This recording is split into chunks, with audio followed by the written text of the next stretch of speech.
السلام علیکم دوستو، نالج ود ارسلان میں خوش آمدید دوستو۔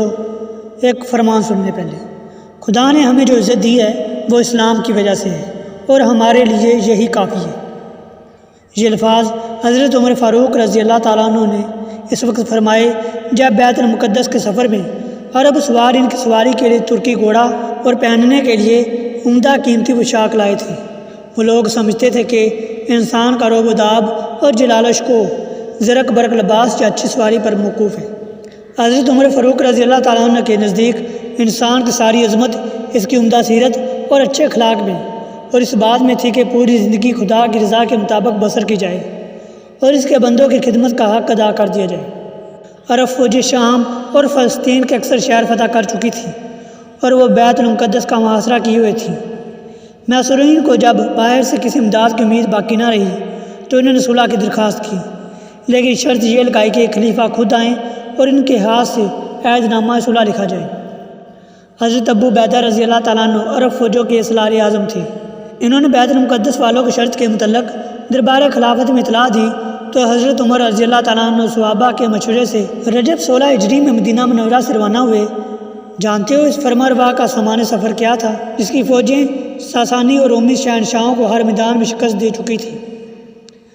نہ نکارہ نوبت، نہ لاؤ لشکر، نہ خیمہ و خرگاہ۔ سواری میں ایک گھوڑا تھا اور چند مہاجرین و انصار ہمراہ تھے۔ سفر کا پورا سامان جس میں رسد بھی شامل تھی ایک اونٹ پر لدا ہوا تھا۔ یرموک کے شمال میں جابیہ کا مقام تھا۔ سلاروں نے وہاں پہنچ کر ملاقات کی اور تمام حالات سنائے۔ وہیں بیت المقدس کے نمائندوں سے صلح کی شرطیں طے ہوئیں۔ عہد نامے پر دستخط ہو جانے کے بعد حضرت عمر فاروق رضی اللہ تعالیٰ عنہ نے بیت المقدس کا قصد کیا۔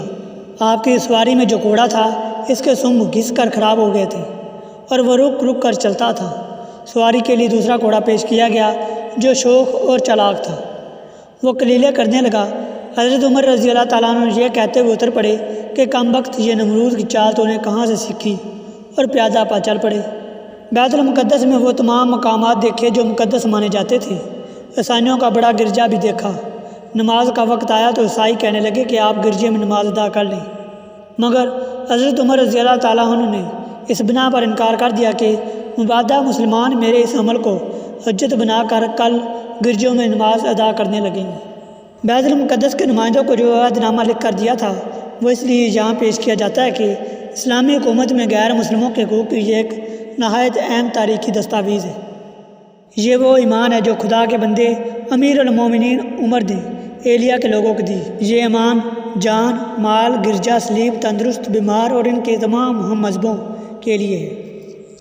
نہ ان کے گرجوں میں سکونت کی جائے گی، نہ وہ اٹھائے جائیں گے، نہ ان کے ہاتھوں کو کوئی نقصان پہنچایا جائے گا، نہ ان کی سلیبوں اور مالوں میں کچھ کمی کی جائے گی۔